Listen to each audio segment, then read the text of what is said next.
Hello guys, இன்றைக்கி என்ன பார்க்க போகிறோன்னு பார்த்தீங்கன்னா ரோட்டு கடை ஸ்டைலில் மசாலா பூரி தான் பார்க்க போகிறோம். பச்சை பட்டாணி சீசன் பச்சை பட்டாணி வச்சு செஞ்சுருக்கோம். வாங்க எப்படி செய்யுதுன்னு பார்க்கலாம். மிக்ஸி ஜாரில் கொஞ்சமாக வெங்காயம் போட்டுக்கோங்க. 2 வெங்காயம் குட்டி சின்ன சின்ன வெங்காயம் கட் பண்ணியிருக்கேன்.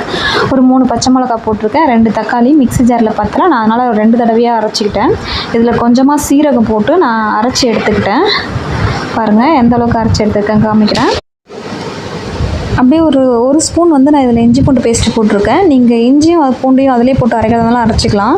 எண்ணெய் காய வச்சுட்டு இப்போ வேறு கடாயில் நான் அரைச்ச எல்லாத்தையுமே எடுத்து கொட்டி கொஞ்சம் எண்ணெய் திரிஞ்சு வர அளவுக்கு நல்லாவே வதக்கி எடுத்துக்கிட்டேன். 1 டேபிள் ஸ்பூன் காரப்பொடி போட்டிருக்கேன். 1 ஸ்பூன் அளவுக்கு மல்லிப்பொடி போட்டிருக்கேன். கரம் மசாலா கொஞ்சமாக போட்டிருக்கேன். போட்டு இதை நல்லா மசாலா வாசனை போகிற அளவுக்கு நல்லாவே கிண்டி எடுத்துக்கலாம். தீயாமல் கொஞ்சம் ஸ்லோ ஃப்ளேமில் வச்சு கிண்டி எடுத்துக்கோங்க. இப்போ பார்த்தீங்கன்னா இந்த அளவுக்கு நல்லா வதங்கிடுச்சு. இப்போ புதினா போட்டுக்கிறேன். கொத்தமல்லி 1 கை, புதினா 1 கை இப்படி போட்டு நல்லா கிண்டி விட்டுக்கிறேன்.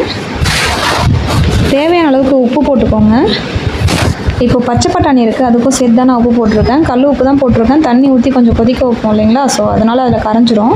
அதனால் கல் உப்பே போட்டுக்கலாம். நான் இவ்வளோ பச்சை பட்டாணி எடுத்து வேக வச்சுருக்கேன். உப்பு போடாமல் வேக வச்சதுனால மசிச்சு எடுத்துக்கிட்டேன். அதுக்கும் சேர்த்து தான் இப்போ உப்பு போட்டிருக்கேன். இப்போ அதில் கொட்டி நல்லா கிண்டிக்கோங்க.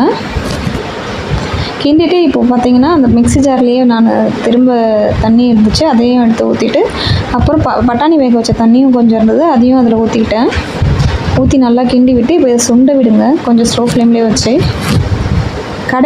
கடையெல்லாம் பார்த்தீங்கன்னா அடுப்பை பற்ற வச்சு சுண்ட விட்டே இருப்பாங்க. ஸோ அந்த மாதிரி தான் சுண்ட விட்டு இந்த ஸ்டேஜுக்கு எடுத்துக்கோங்க.